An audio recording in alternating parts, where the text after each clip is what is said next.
Salut tout le monde, je vais commencer. Je vais vous présenter l'objet du mercredi, qui est une sculpture d'Amida, le Bouddha Amida qu'on trouve au Japon. Donc c'est surtout, je ne vais pas vous parler de d'Amida, mais vraiment vous présenter un petit objet, et le reconnaître. Vous voyez, dans les musées, dans votre... Comment entendu, mais...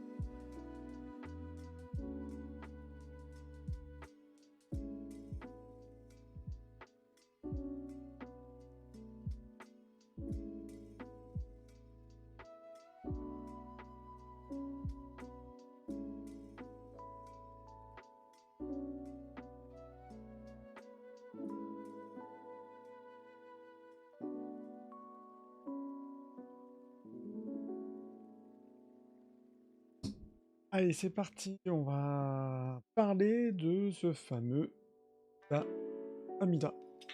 Salut tout le monde. Un peu dans la pénombre parce que j'ai mes lumières pour qu'on puisse voir l'objet. Par contre, je me rends compte qu'au niveau lumière, quand je me prends une en pleine poire, c'est un peu, en plus je suis un peu loin. Je suis vraiment loin.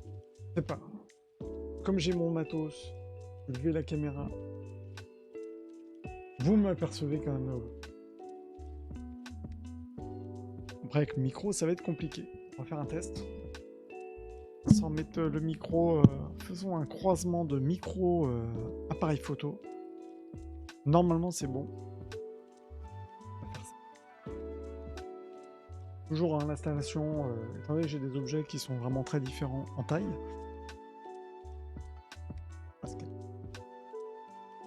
Tac. Alors, déjà bonsoir. Bonsoir à tout le monde. Si vous tombez par hasard sur cela, sachez que je suis Kogei-san, je suis spécialiste en art japonais et art coréen. Je vous présente tous les mercredis, moi j'essaie, enfin, je reprends le rythme, de reprendre le rythme des lives du mercredi, un peu comme ça notre ami Amida, où je vous présente en fait tout l'intérêt des sessions, c'est de vous présenter un objet d'art japonais, puisque c'est mon métier, je suis antiquaire donc tous les jours. Je suis vraiment dans la pénombre. Mais c'est pas grave, je vais faire avec. Et donc l'idée c'est de vous présenter un objet, surtout vous montrer différentes facettes de l'objet auxquelles, vous n'avez pas forcément accès, ou même vous collectionnez pas les objets, ou aussi ce sont les objets qui sont, pour certains, par exemple présentés dans les musées ou dans des collections. Donc c'est vrai que c'est des objets que vous allez peut-être voir dans des vitrines, ou vous n'avez pas forcément osé toucher, ou au musée. Donc l'idée c'est de vous montrer ces différents objets. Et alors le but, encore une fois, dans ce genre de live, j'ai une notif.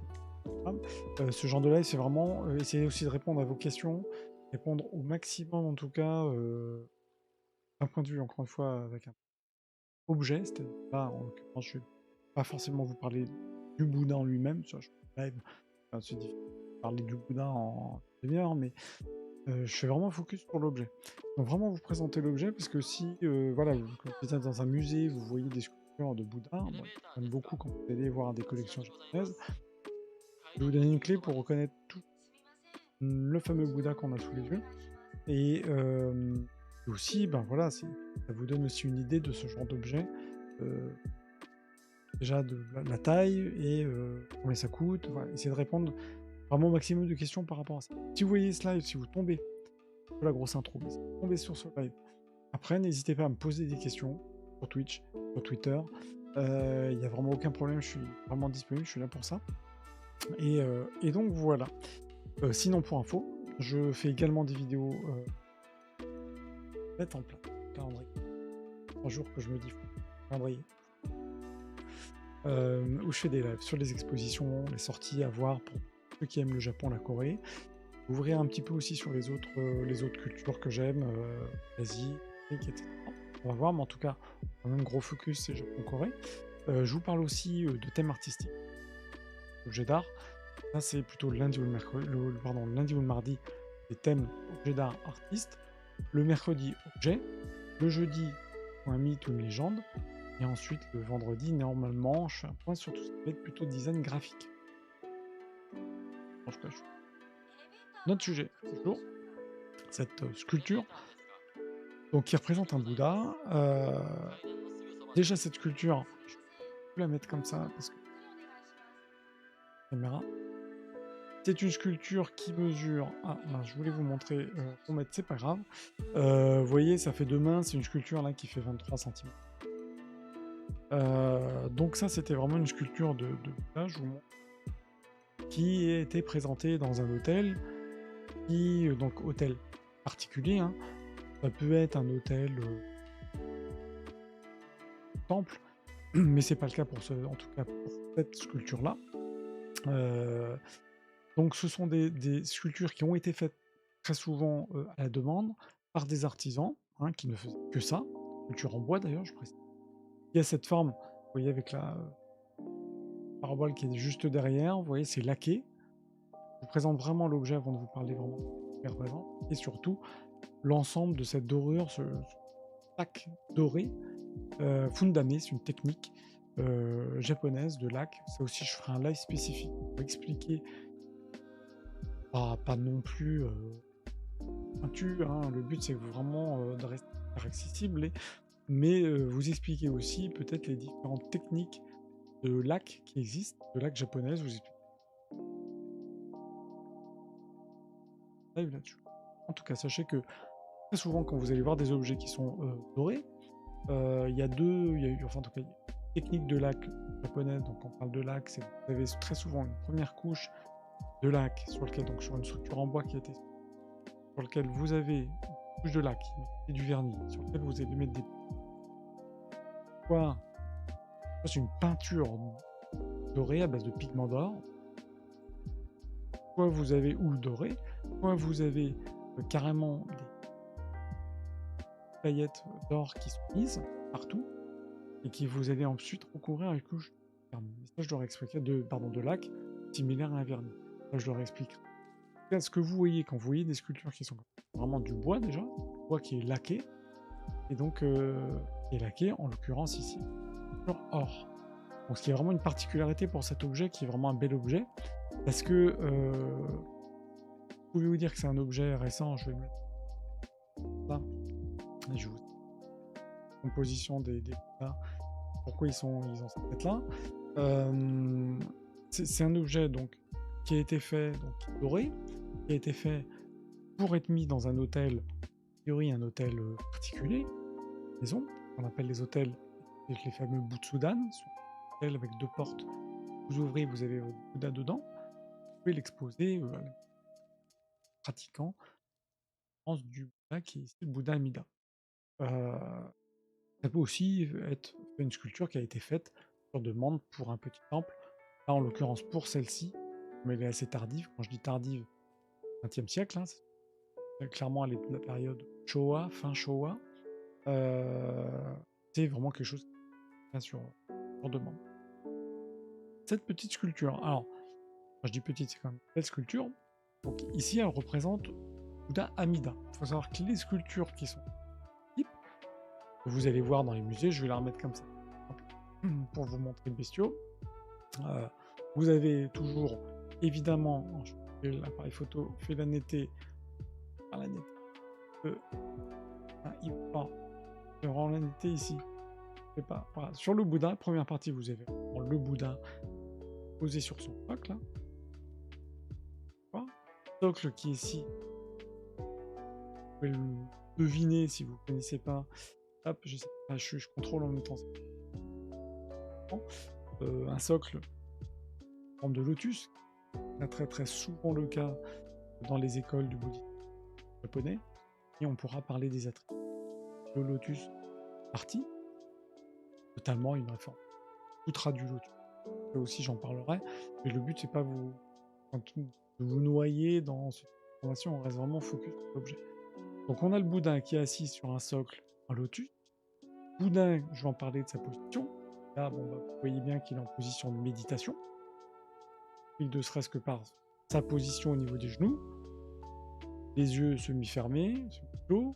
Une position des mains, je vais en parler juste après, particulière et qui notamment permet de reconnaître Mida. Et puis aussi, vous avez les particularités d'avoir derrière ces nuages derrière qui coupole, enfin pas coupole, mais parabole que vous avez juste derrière lui et qui permet justement de, alors vous avez en plus rappel du lot, de donner beaucoup plus d'ampleur, de présence. C'est très récurrent sur les sculptures bouddhiques japonaises, heu et notamment 99,4 le fameux, Amida. Vous avez des représentations là, par exemple, d'autres cultures, Thaïlande ou autres, où on n'a pas forcément le dos, hein, c'est juste hein. Mais c'est vrai qu'au Japon, surtout pour les présences dans les hôtels, les petits Budokan, les petits hôtels qu'on a bon, vous avez très souvent et dans les hôtels de temple, hein, vous avez très souvent cette représentation avec un rappel du lotus et des nuages. Je rentre pas plus dans le détail. Si vous voulez que je vous rentre plus vraiment dans le détail des symboles, liés au bouddhisme, d'Amida quoi, pas de problème, je grand plaisir. Je veux juste encore une fois rester sur l'aspect plutôt objet, hem, comme je trouve le mieux pour ensuite rentrer et découvrir, le bouddhisme d'Amida, qui d'ailleurs s'appelle le bouddhisme de la terre pure. Terre pure, c'est quelque chose si ça vous intéresse, je vous laisserai aller regarder, qui est une des grandes écoles, du bouddhisme japonais, encore aujourd'hui d'ailleurs. Je reviens sur l'objet. Donc, on a donc ici un Bouddha. Amida, je vais dire pourquoi. On sait que c'est Amida. Ça, d'ailleurs, quand on va estimer, regarder un objet, expertiser un objet, première chose à faire quand on a un Bouddha, qui c'est? Donc, on a heureusement des attributs qui permettent de reconnaître Amida, en l'occurrence le Bouddha. Donc, je disais, il est sur la corolle de lotus, et en dessous, vous avez toute une partie de socle remonte où vous avez quand même une partie moitié de la pièce, c'est le socle. Et le socle, là, très souvent, est décoré en multiples strates, facettes, avec un rappel des nuages, ici, avec des éléments décoratifs qu'on retrouve aussi en typique au Japon, avec ces différents socles, strates, qui, on va expliquer aussi par rapport à cette culture d'Amida, qui permet aussi de représenter de manière élevée le fameux Bouddha. Et vous partez du socle, et notre Bouddha Amida n'est pas à notre niveau, il est plus haut et ciel dans cette terre qui est une terre un peu imagée, qui est cette fameuse terre pure. C'est aussi ça, c'est-à-dire qu'il est dans les nuages, il est au-dessus, il a une présence qui fait que le socle, on repart pas en haut, le socle permet de regarder, même le regard, hein, quand on regarde ces sculptures, on va avoir un regard qui va suivre regarder le socle, et on va regarder ensuite le Bouddha qui s'élève dans ces nuages. Vous voyez, vraiment une représentation qui est assez travaillée, qui est dans le cadre, je vais avoir le bout, qui est dans le cadre en tout cas des représentations bouddhistes. Je suis le seul à avoir des sautes de son. Ah merde! Écoute, déjà, bonjour. Tu as des sautes de son. Alors, ça, c'est pas normal, non, effectivement. Attends, je vais ajuster juste la sensibilité du micro. Est-ce que tu. Parce que j'avais effectivement un problème de saut de son. Est-ce que là, tu m'entends mieux? J'ai mis la sensibilité à fond. Est-ce que tu entends mieux ou est-ce que c'est. Que ça coupe totalement? Si je dis 1, 2, 1, 2, le Bouddha, Amida, le Bouddha, sculpture, Japon, bonjour. Est-ce que ça coupe moins? Je pense que c'est un réglage de ma sensibilité. Ça a l'air bien mieux, carrément. Écoute, merci pour l'info. Si vraiment, je pense que c'est la sensibilité du micro, parce que j'ai réglé un petit peu, avec plaisir, j'ai réglé un peu la sensibilité du micro. C'était cet été, parce que j'avais quand même les ventilos du PC qui tournaient bien, et donc on m'entendait parler, mais avec les ventilos. Donc j'avais réglé la sensibilité, et je pense que c'est ça qui fait que ça coupe. Si tu entends que ça coupe encore, n'hésite pas à me faire un message. Et si ça coupe pas, part du principe que s'il n'y a pas de message, c'est que ça coupe pas. Surtout ça. Donc, écoute, bienvenue. Je sais pas si tu tombes sur cette vidéo par hasard ou si pour l'objet en lui-même. Juste pour te réexpliquer, je présente aujourd'hui donc un objet. Donc tous les mercredis, je présente un objet d'art japonais, puisque je suis spécialiste en art japonais. et coréen. Eh ben cool, merci Twitter.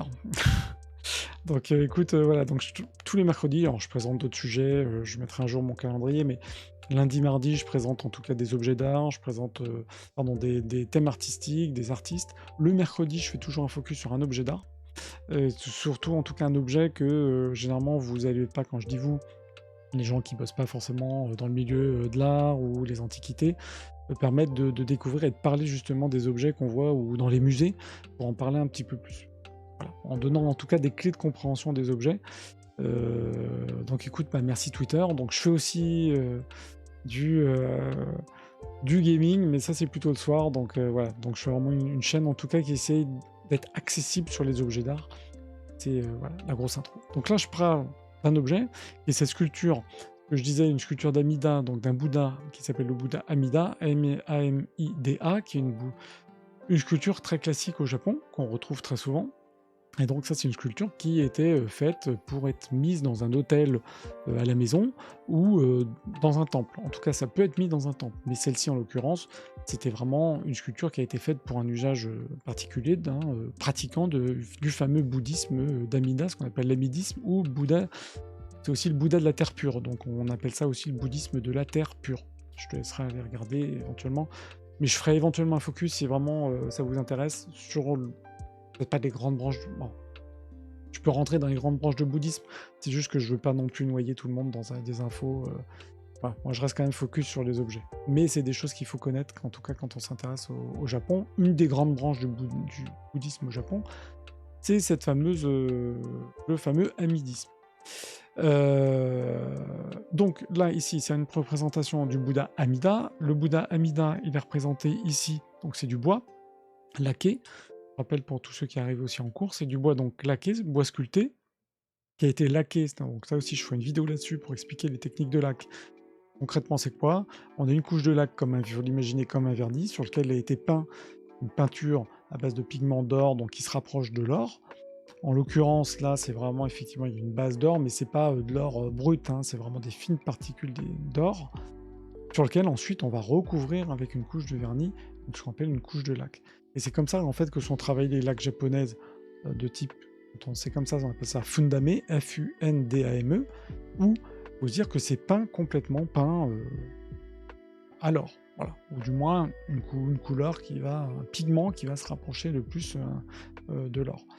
Ce qui est intéressant ici en fait, c'est que le Bouddha en l'occurrence, il est représenté sur ce que je disais, une corolle, je remets pour bien se rendre compte de la taille du Bouddha, qui mesure, là c'est pas un grand format, hein, c'est 23-25 cm, il y a des formats qui sont beaucoup plus grands.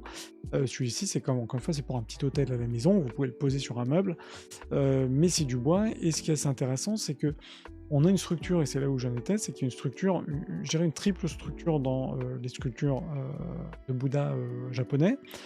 Cette première grande partie là, qui est le socle, qui est vraiment le socle qui montre que le Bouddha s'élève et est un petit peu plus haut que nous, en l'occurrence la terre pure, en tout cas la terre d'Amida, c'est un monde imagé qui n'est pas notre terre dans laquelle nous on est, c'est vraiment un monde, voilà, en l'occurrence dans les nuages. Donc c'est vrai que le socle, sans rentrer dans le détail encore une fois du bouddhisme et de la terre pure pour vous expliquer, encore une fois, je pense que j'en ferai une vidéo parce que c'est un peu difficile de résumer en 20 minutes, mais c'est juste expliquer que le fait qu'il y ait un socle qui soit comme ça important, c'est aussi montrer que le Bouddha, on va regarder en bas, et puis on monte, et notre regard il s'élève vers le Bouddha, et là on peut prier le Bouddha. Voilà. Dans les grandes lignes, c'est ça, c'est pour ça qu'on a une présentation d'une sculpture en premier niveau, le socle qui permet vraiment d'élever la sculpture bouddhique. On a le socle, le Bouddha en lui-même, il est posé sur une corolle de lotus. Le lotus, hyper important dans le bouddhisme. Là aussi, je l'expliquerai pourquoi, parce que le lotus, c'est un des symboles, en tout cas, du bouddhisme, et notamment très régulièrement représenté, évidemment, au Japon. Sur lequel, ensuite, deuxième partie, on a le Bouddha. Et troisième partie, on a ce grand panneau là qui est dans son dos, qui représente donc des nuages à la japonaise, forme de nuages derrière, je précise qu'on retrouve aussi par exemple dans l'art coréen. Et vous avez derrière une corolle qui est une corolle en forme de lotus. Bref, on a un ensemble. C'est vrai qu'avec la caméra, je peux malheureusement pas plus reculer, mais on a un joli ensemble. On a cette sculpture Bouddha où vous pouvez le regarder, où on peut le regarder 10 fois, on peut revenir dessus. Et puis, ça, cette sculpture-là, donc elle est 20e, au 20e siècle, donc c'est tardif. C'est Showa, vraiment c'est cette période Showa. Donc on est jusque dans les années, à mon avis, les 70, années 70-80. Donc ça reste quand même une sculpture tardive, mais c'est des sculptures qui ont été faites depuis bien longtemps, qui ont été faites depuis bien longtemps. Pour résumer, c'est que plus on va aller dans le temps, plus on remonte le temps, plus moins les sculptures vont être dorées et colorées, une spécificité de l'art bouddhiste. Ouais, alors effectivement, ça c'est vraiment une spécificité. Il n'y a pas, alors, je vais essayer de zoomer, tac. Il n'y a pas, en fait, il n'y a pas que ses cheveux. Ses cheveux sont effectivement peints, avec, ça c'est sûr, et c'est effectivement une spécificité même dans les sculptures qui sont au Japon et en Corée, très souvent. Ça c'est la coiffe, pas pour toutes, hein, attention, j'ai aussi d'autres sculptures où la coiffe est pas tout le temps peinte. Mais très souvent, elle l'est. Et ça, c'est aussi une particularité des pièces. C'est pour ça que c'est assez, je vais pas dire difficile, mais plus compliqué de trouver des sculptures où on a encore une belle coiffe bleue, de belles couleurs. Et là, c'est le cas. Mais il n'a pas que les cheveux qui sont peints. Il est aussi, j'essaie de me rapprocher, mais normalement, le problème, c'est qu'il veut faire, il veut faire la netteté derrière. C'est qu'on voit aussi les yeux qui sont peints en bleu, la bouche rose, et vous avez aussi les sourcils noirs. Et ce qui est bien aussi, c'est que tout le petit tour de la bouche, alors ça c'est vraiment la spécificité de l'art japonais, c'est que vous avez le petit détail au niveau de la bouche, comme si c'était une petite moustache, qui est peinte au pinceau très très fin. Ça aussi c'est une particularité, et c'est pour ça que moi j'aime beaucoup après les cultures bouddhiques japonaises, parce que on peut vraiment regarder une pièce, alors on s'intéresse ou pas au bouddhisme, faut se dire que d'un point de vue, déjà artistique, c'est sculpté, c'est quand même sculpté dans une pièce de bois, donc je veux dire l'artisan qui a fait ça, bon, faut quand même savoir sculpter, hein. C'est du bois et qui a été peint, et en plus, et je trouve qu'il y a toujours cette côté un peu cette petite délicatesse qu'on retrouve même aujourd'hui, hein, dans les pièces qui sont aujourd'hui. Les petites peintures, voilà, le tracé très, très fin des sourcils, ça c'est vraiment aussi un truc typique, de l'art bouddhique, japonais. Au niveau de la mare, si, un point important, et c'est là aussi où je voulais en venir, pourquoi c'est un Bouddha qui est très souvent représenté, c'est que souvent au Japon, donc évidemment il n'y a pas que le bouddhisme d'Amida, il y a d'autres bouddhismes qui existent, sachant que le bouddhisme d'Amida, pour faire simple, si je résume dans une grande ligne, il a été très très accessible, très populaire, l'a été et il est encore une fois aujourd'hui très populaire, parce que dans les grandes lignes, tout le monde peut avoir et peut devenir Bouddha, peut atteindre le nirvana, etc. Sans rentrer dans le détail. Mais ce que je veux dire, c'est pourquoi, c'est que si vous vous rapprochez d'Amida, pour prier Amida, il y a un petit mantra, une petite phrase à répéter qui s'appelle Nam, qui se dit Namu, N-A-M-U, donc Nam, Amida, le nom du Bouddha, Butsu. Amida Butsu, c'est Bouddha Amida. Donc hyper simple. Donc c'est pour ça que je ferai un topo là-dessus, encore une fois, j'ai pas envie de faire 10 heures sur le Bouddha Amida, mais juste pour vous dire que ça a été très très populaire, parce qu'on pourrait se dire que pour prier, ça peut être compliqué, il faut apprendre des textes, il faut être capable de lire les sutras, non, il faut être hyper intelligent. Et ben pas du tout. En fait, ce Bouddha-là est hyper accessible, de par tout le message ensuite véhiculé via ce bouddhisme de la terre pure, mais qui veut dire que n'importe qui, finalement, rien qu'en récitant Nam Abhida Butsu, en priant le Bouddha, vous pouvez atteindre, réussir vos objectifs, etc. etc. Idem, j'expliquerai. Je ferme la grosse parenthèse, mais c'est pour expliquer le pourquoi aussi on a beaucoup de Bouddhas, des sculptures que vous allez retrouver dans les musées guillemets, où vous soyez, dès que vous avez une collection Japon, je peux vous assurer qu'il y a toujours un Bouddha qui est le fameux Bouddha Amida. Et pourquoi en fait vous pouvez le reconnaître? Bah, il y a un truc très simple, c'est que sur les sculptures bouddhiques, au-delà de la position, bon, pas tous hein, en méditation, là il est en méditation, on voit, hein, il est avec les genoux ouverts, les yeux semi-clos, il est en pleine méditation.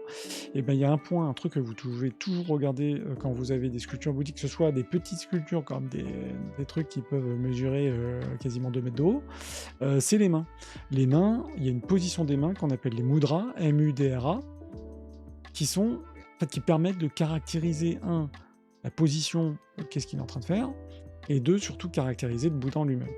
Et c'est vrai que ce mudra-là, alors, toujours pareil, l'appareil photo.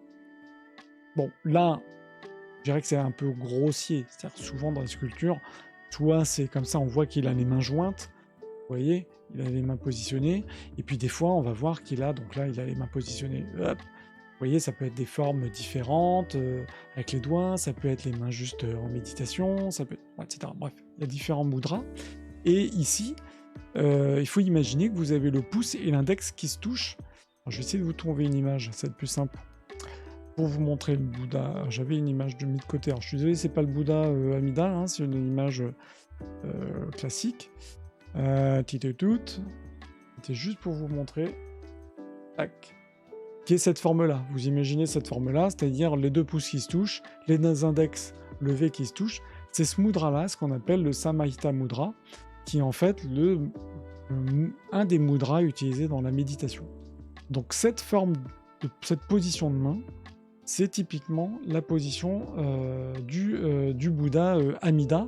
Et dès que vous allez voir une sculpture, même sur une peinture, représentée sur une estampe, vous voyez un Bouddha qui est assis en méditation avec les mains, comme je vous ai présenté, les deux pouces, les deux index et les pouces qui se touchent, ça, c'est Amida.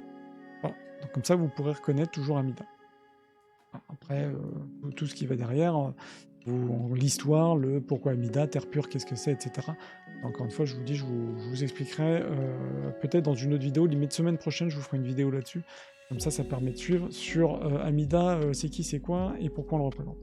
Donc si je reviens sur l'objet, ça c'est pour terminer aussi là-dessus, c'est que c'est un objet, donc, encore une fois, qui est 20e, mais qui est vraiment d'une belle réalisation. Après, c'est toujours pareil, il y a des degrés de finesse. Surtout cette vidéo. Alors je mets toujours les vidéos, pour le moment, je les remets toujours sur YouTube aussi. En tout cas, tu pourras toujours les retrouver en replay sur alors les lives, tout ce qui est live, un peu comme ça, où j'explique les choses, un peu en mode conférence, double guillemets, c'est sur Twitch. Et je les reposte ensuite sur YouTube. Donc il n'y a pas de problème si t'es pas là. Si vous n'êtes pas là, là je le cale toujours, en tout cas sachez que les vidéos, je les cale toujours entre 19h et 20h. J'ai fait des sessions vidéo, c'est toujours un peu compliqué de trouver le bon créneau. À 21h, après je trouve que pour expliquer les choses, 21h, même moi, des fois j'ai pas envie forcément d'écouter quelqu'un qui me raconte un truc. 21h ça peut être un peu tard. C'est vrai que souvent le soir, je fais plutôt le gaming le soir. Donc souvent entre 18h30 et 20h, j'attaque les vidéos. Voilà. Si vous avez des questions, c'est le moment. Et je les laisse en replay, mais gardez juste en tête que sur Twitch, les replays, je crois que j'ai juste 2 mois encore en ligne, donc souvent je les rebascule sur YouTube. Voilà.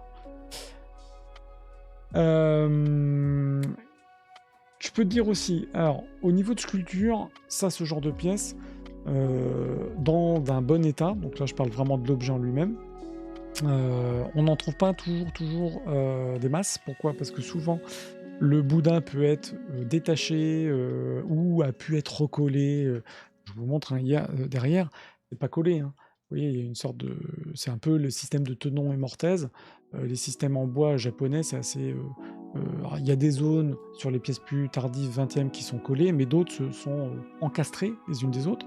Donc des fois, vous avez des éléments qui sont pas, qui sont détachés. Vous avez des éléments qui sont abîmés, des dorures qui ont sauté. Alors là, on peut le voir. Hop, vous voyez un peu la peinture qui a sauté. C'est pas ça qui va enlever le prix. Quand je vais faire moi une estimation, parce que donc, je suis expert, je fais des estimations d'objets, des expertises. Quand j'ai des objets, souvent on me demande ah oui, mais si l'objet il est un peu abîmé, c'est pas ça du tout. Là, on est quand même une pièce qui rentre dans le périmètre antiquité, même si c'est 20e siècle, ça reste quand même une pièce de collection. Elle a vécu cette pièce. Donc c'est normal qu'à des mauvais endroits, on ait un peu de peinture, qui soit écaillé, c'est normal, ça a quand même passé les années. Et plus vous allez avoir des pièces tardives, plus je vais remonter 19e, 18e, 17e siècle, évidemment je vais avoir une dorure qui va être encore plus patinée, et ça même rajoute, pour moi je trouve que ça rajoute même du charme à l'objet. Ça, c'est pas ça qui va enlever du prix, c'est vraiment ce qui va enlever le prix à l'objet. C'est encore une fois s'il y a des zones qui sont cassées.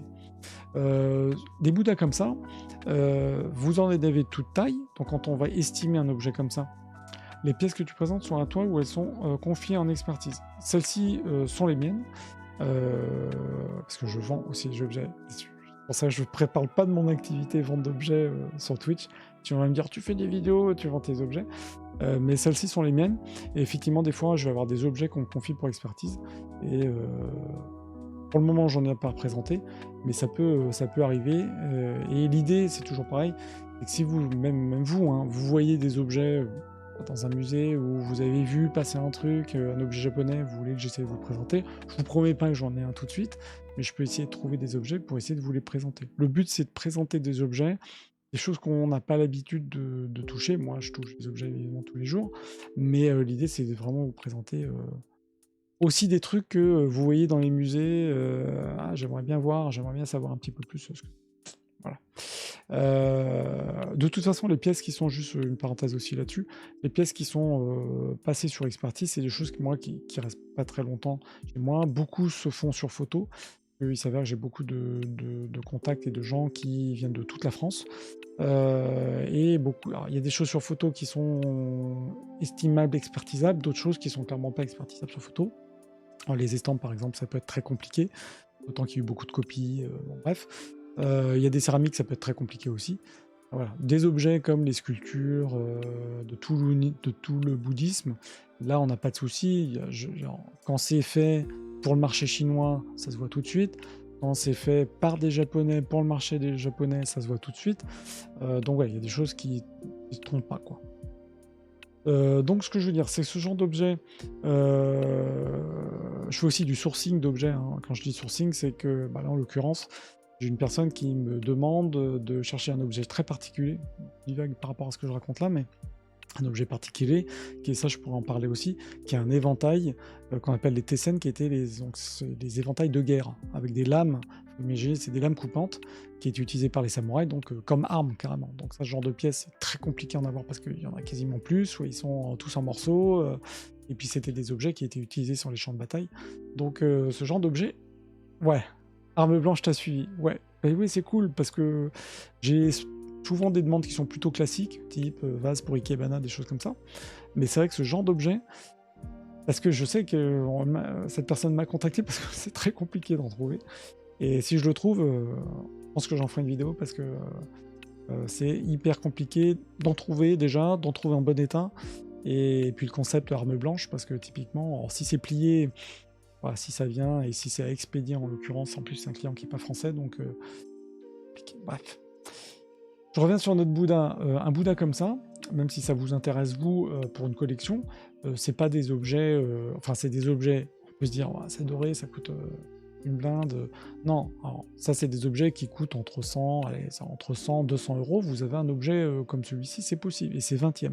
Plus vous allez dans le temps, plus vous allez remonter, je dirais, dans le temps, plus vous allez aussi avoir des sculptures qui sont plus fines, qui peuvent être signées, etc. Et là, on peut aller dans des prix qui sont complètement autre chose. Tout va dépendre, encore une fois, de la qualité de l'objet, s'il est en très bon état, si évidemment s'il est ancien ou pas.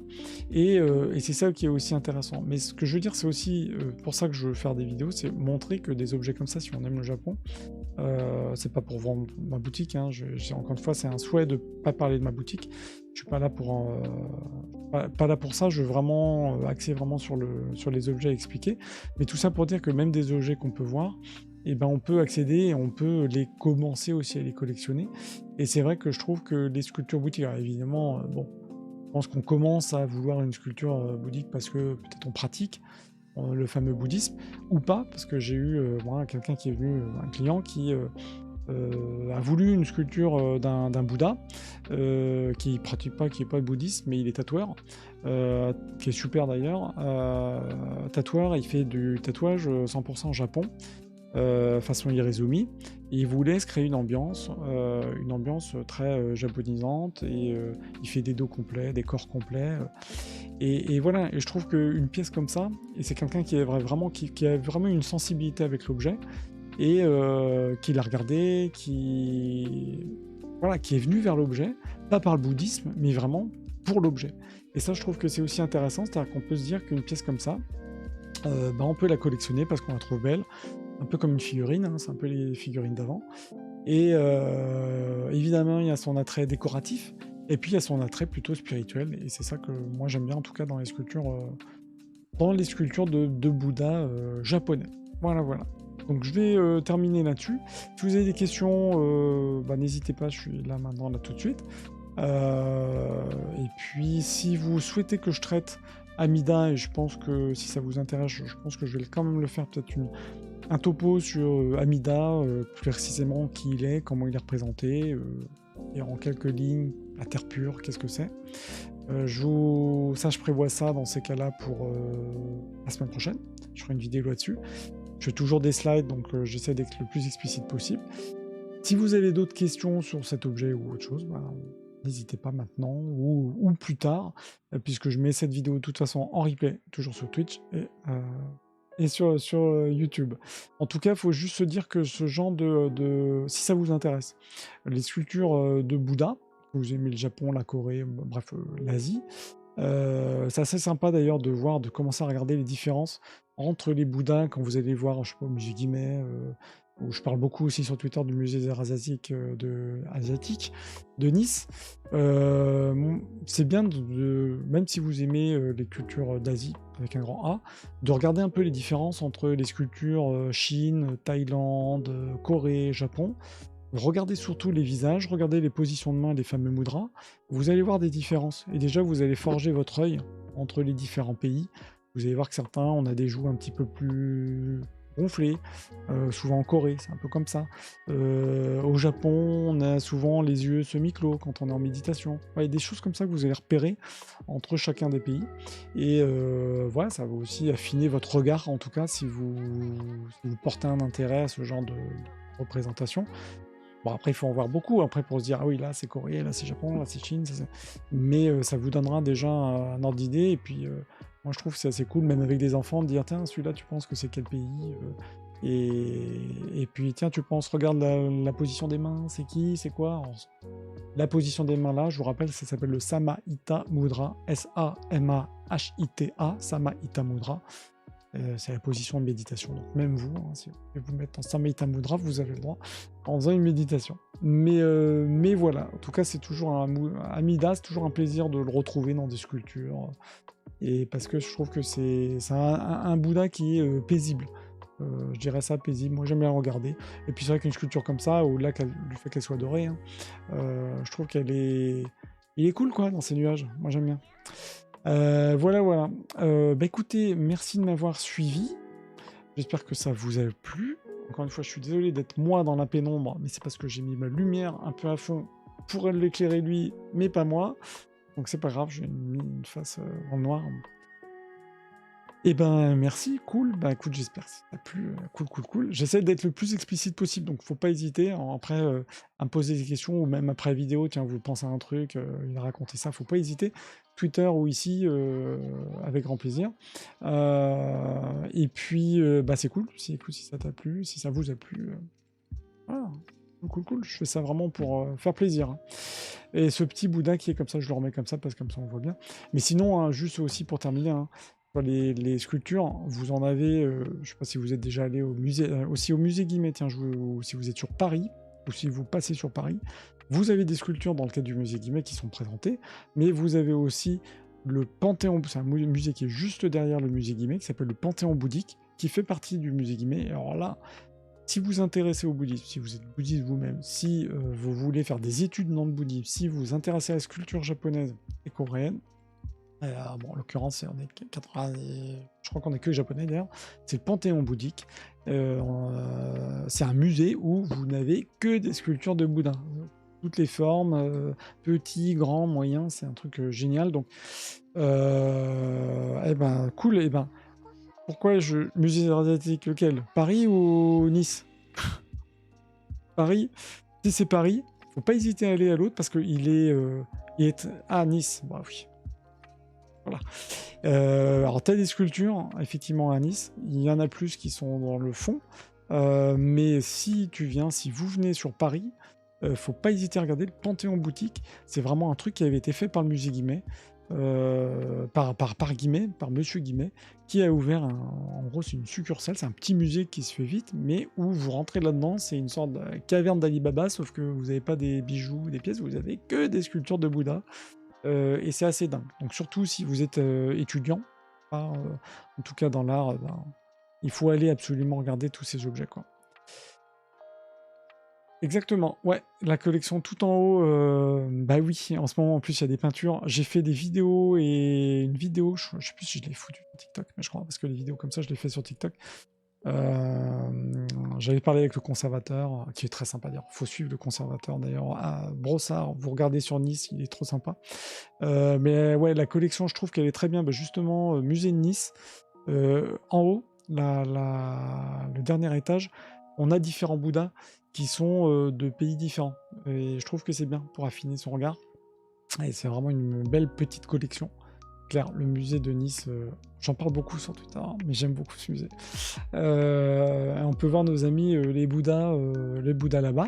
Vous avez aussi sur Paris, oui, il y a du Thaï, mais en fait, ils ont des collections, souvent, en fait, ils changent. Donc ça dépend. Mais ouais, moi j'aime beaucoup les sculptures Thaï aussi. Ils sont très fines, c'est différent, complètement différent. Cambodge, Thaïlande, c'est aussi un monde.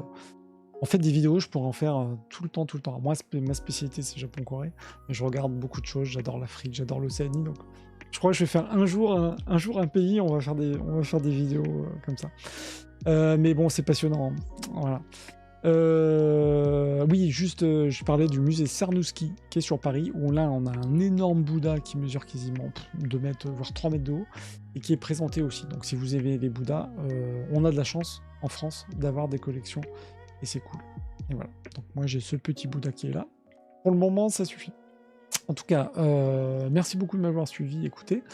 Il est quelle heure? 20h. Ben, bon appétit, bon dîner. Rendez-vous maintenant, je suis un peu décalé là. Rendez-vous soit demain si j'ai le temps de faire un truc, mais j'avais un autre sujet bouddhisme, mais vous allez me dire, il nous gonfle là, si à nous faire que des sujets bouddhisme. Donc ce sera rendez-vous plutôt vendredi pour un live sur le graphisme, un design graphique. Donc là, contemporain. Donc ça, ce sera vendredi. Même heure, hein, 19h, 19h15. Et puis pour le planning de la semaine prochaine, j'en parlerai vendredi. Voilà, j'espère que tout va bien. Pour le gaming, je me le réserve plutôt en soirée. Voilà, donc je fais en ce moment du Starfield, si ça vous intéresse. Mais souvent, hein, quand je fais du jeu, je parle de Japon. Je faisais du Chronicles, Summoner, je parlais Japon. On me posait des questions sur le Japon. Donc même si vous tombez sur un de mes lives quand je fais du jeu, voilà, on peut parler jeu, on peut parler Japon, Corée, ce que vous voulez. Je vous dis bonne soirée, je vous dis bon appétit, puis je vous dis à bientôt et encore une fois merci de m'avoir suivi. N'hésitez pas bah voilà, à me follow ici si vous voulez avoir les alertes. Merci à Messilia, merci pour ton follow, en tout cas d'être là, merci. Et puis je vous dis à bientôt. Allez, ciao ciao, salut.